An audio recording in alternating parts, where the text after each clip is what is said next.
Hey everyone, Retire on Dividends here, back to make another weekly update to my options trading journey.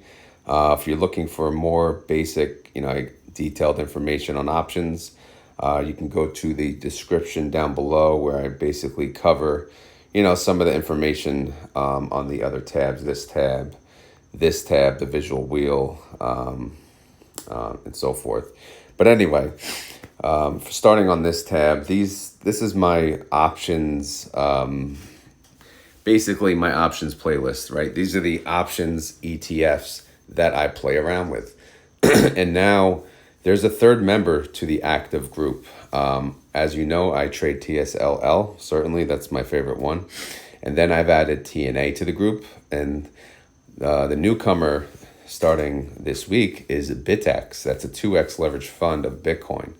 So I have different types of exposure now. Obviously, TSLL, double leverage fund of Tesla. TNA, triple leverage fund of the Russell.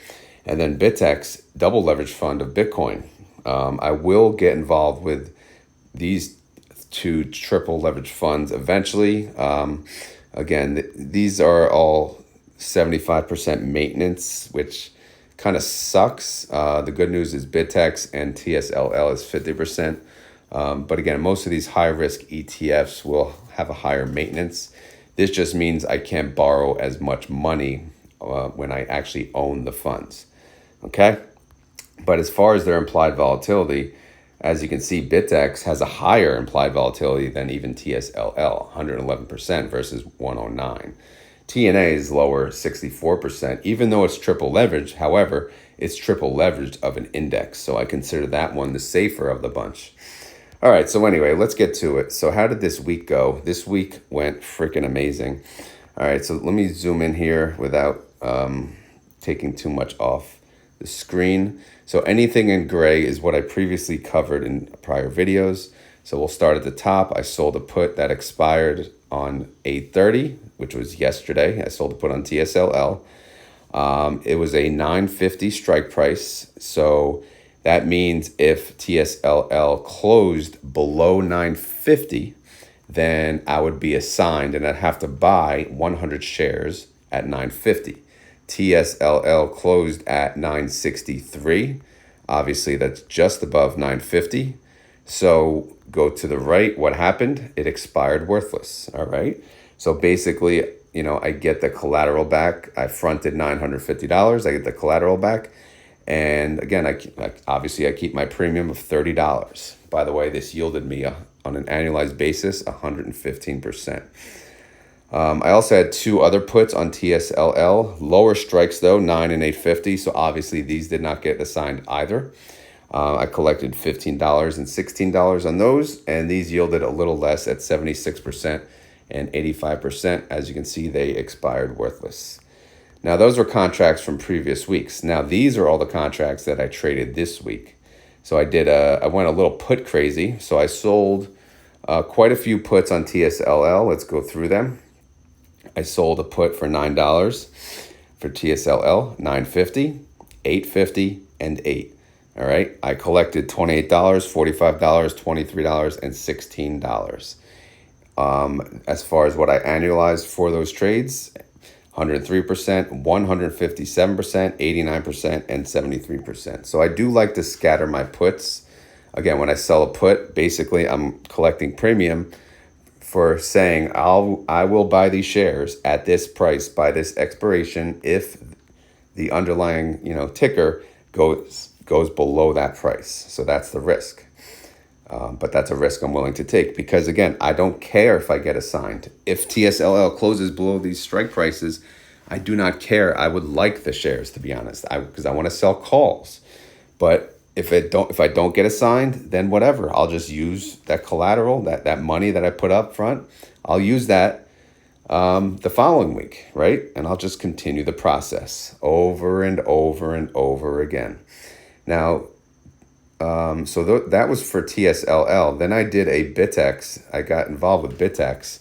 Took me a while. I was a little scared, and I sold a put on BitX, $26 strike price. Next day, it tanked to 26. Man, you gotta love it. At the time I did the trade, it was $29. But again, that's the risk. I collected $60 premium, and that annualized at 84%. So since it tanked, guess what? The next day, I sold another put with a strike price of, at the point, I guess it was, yeah, it was at $26. I sold a put at $23. I collected $51, and that was an annualized yield of 89%. 2 days later, I sold another put, this time for $22, and I collected an additional $26 for that. That yielded me 61%. Again, I like to keep the annualized yield above 40%. Of course, anything above 100 is awesome, but I have to be realistic and not be too stupid here. Last but not least, Tesla, which decided to blow up on Friday, yesterday. TSLL obviously did 2 times whatever Tesla did. So it was sitting at 944. So I'm like, you know what? Screw it. I'm going to sell a call because, I lost my chance earlier in the week to sell a call in TSLL. So I'm not going to lose my opportunity again. So I sold a $10 call that expired on 9/6. I collected 20 cents per share, which is $20 total. And that yielded me a 110% annualized yield. By the way, you'll notice I have a lot more activity going on. So my strategy now has recently changed. In the past, before I used margin, I held a certain amount of cash aside to trade options with, right? Now, my account, basically I use my cash for the high yielding funds, like the Yield Max, the Defiance, the SFOLs, the SPY-Is, and I use margin for options. And the beauty of using margin for options is all these puts, you see all these puts, all this money, all this fronted money. How many puts do I got now? Outstanding. I got these. So if I highlight, I probably can't highlight them. Let's see if it works. Yeah, that worked. Okay. So I have $10,600 I'm selling puts on. And guess what? That's marked as cash on hold in the account, which means I will not get charged a margin interest rate on that. So I'm borrowing this money for free. So that's the beauty of using margin for options. And so far, so good. But obviously, if I do get assigned all of these shares, I'll have to pay interest on that amount. But that's okay, because then I'll sell calls, essentially at the strike that, or the average cost basis that I got assigned to. And I won't care if they get assigned right away, right? Because I'm collecting premium and I'm paying interest. But obviously the premium that I'm collecting is, you see the annualized rate that I'm getting here. That's much more than the 12% that they're charging me, or whatever the hell it is. So again, I'm loving it. But for now, again, I'm not getting charged anything because I'm selling puts. All right, so that's the update as far as, the details and the contracts. Let me know for the next video, do I need to go in any more detail? I feel like I kind of rushed this part. Let me know what type of detail you do want me to go to, or let me know if it was good as it was. So obviously I added bit text to the bottom here where I hold, I show the ticker and I show the price. This is as of the, the price as of the close on Friday. So here's the details here. So premium total for the month of August, let me zoom in because it was a really good month. I'm very excited. I broke $1,000. I made $1,021 for the month of August. Unbelievable. I'm so pumped about that. Obviously, I couldn't have done that without margin, so I am grateful that I did sign up for margin. I was scared at first, but again, you have to do what's comfortable, for yourself. And I wasn't comfortable earlier on, and now I am because I understand how it works. So here I am making $1,021 in options premium. In February when I started, I only made like 108. So clearly this is some progress here. Total premium I've made since I started in February, $3,372, which again, I love it. I'm having fun. That's the most important part. I'm having fun and I'm not losing money. TSLL wheel. This is wheel number 2. Currently, like I said, I only own 200 shares of TSLL. I did sell a call, like I mentioned. So I got one pending call at $10. We'll see how that plays out. But again, my cost basis, if you look down here, is $10. So I can sell calls at $10 or above, no less. If TSLL goes way below the $10 mark, then obviously my put party will grow. Currently, my put party, where are my puts? Did I delete them? 9/6. Man, my puts are gone. Something happened to my put party. All right, so what puts are still open?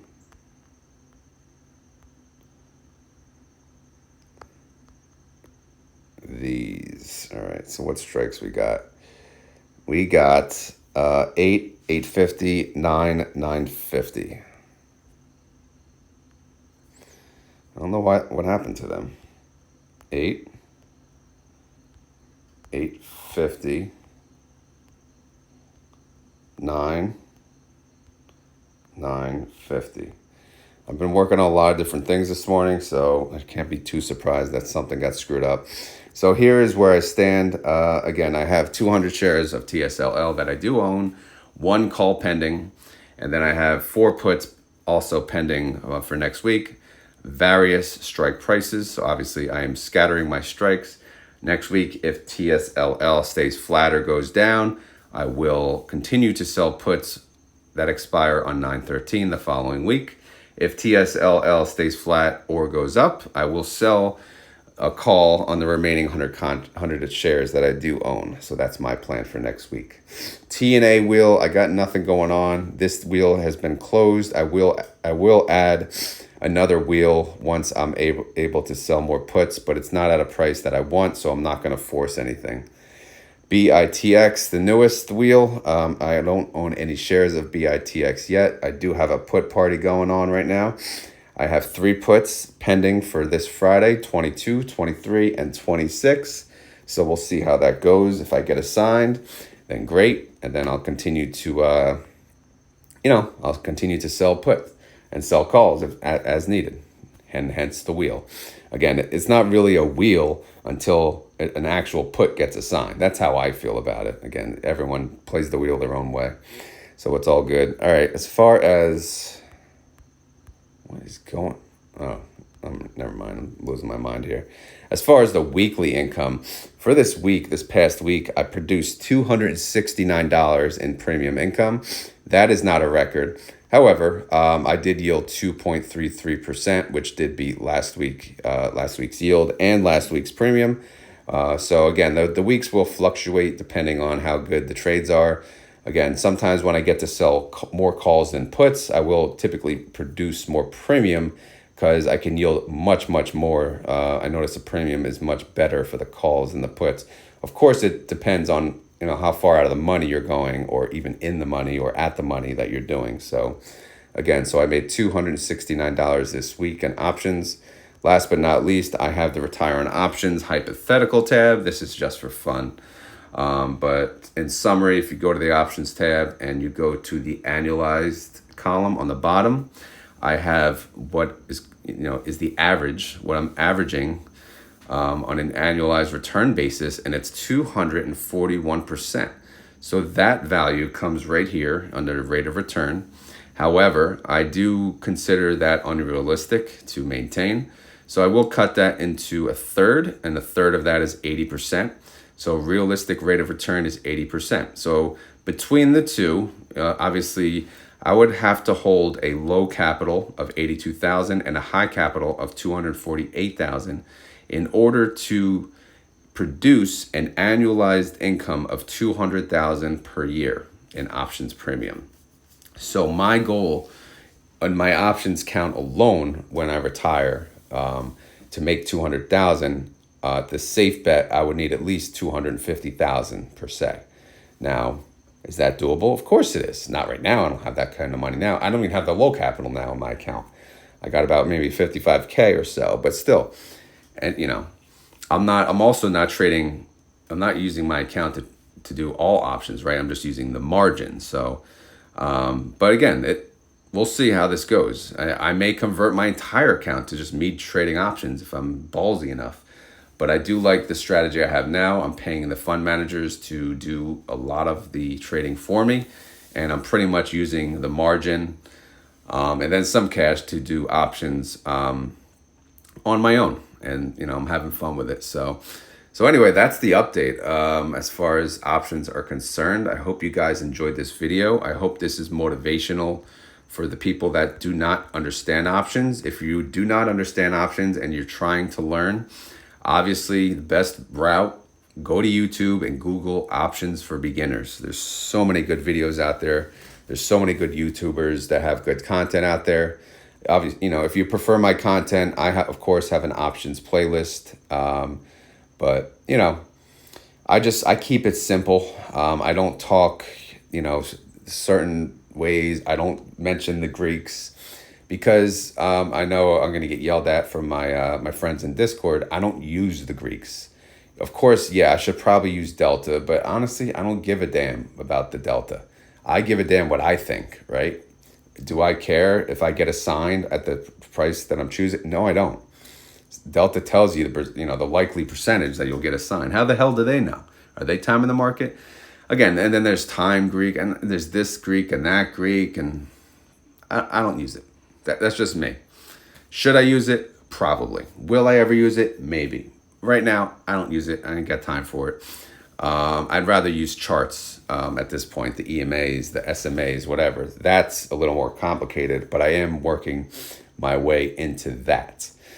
So, like I said, if you want to learn options, I would recommend doing that. If you need to talk to someone play by play, we have a great options group in the options channel in my Discord. So feel free to join my Discord and come join the chat and ask any questions. All beginners are welcome. We're all here to help. We have a lot of smart people in there that make a lot of money on options. So let's begin the discussion. I'll put the Discord link into the top comments. I'll pin it to the top of the comments if you're interested. And quick FYI, if you get a message as soon as you join the Discord or even later from someone that looks like me, it is not me. It is never me. I don't direct message people. So delete it, block, remove, whatever, report them. It's spam. They're trying to rip you off. If it's a moderator or if it's even someone else that is very active in the Discord, then it's probably spam as well. No one will direct message you. They'll typically tag you in the group and say, can I DM you, if anything? But even that's rare. Most discussions should happen in the Discord. There's no reason to have a direct message. All right, anyway, as always, this is not financial advice. I'm not a financial advisor. This video is for fun and entertainment. So hopefully you had fun. Hopefully you're entertained. If not, I'll try again next week. Again, let me know if I covered this well, if I need to change anything, because I do have a lot of stats on here. Sometimes I rush through it. Is there a certain stat that you want me to highlight that I make sure I cover? Mention that in the comments and I'll highlight the column so I don't forget for next week. If you have any questions or concerns, leave them in the comments below. If you enjoyed this video, please hit the like button. And if you want to help out the channel even further, please feel free to share this video with your friends and family who are interested in learning options, because I am interested in helping people learn options at the beginner level, of course. And then once they get past that, they can go to others who are a little more advanced, because I keep it simple and I stay simple, and that's just me. Whether it's stupid or not is another story. But ain't nobody got time for that. You know what I mean? That's what I'm saying about, going over and beyond. But obviously, yes, I need to strengthen my options, how I trade options, and I should utilize other strategies at some point, of course. I do get that. But until then, this is what it is. It's wheeling and dealing. All right, guys, I'm out of here. Thank you for watching and have a great day. Later.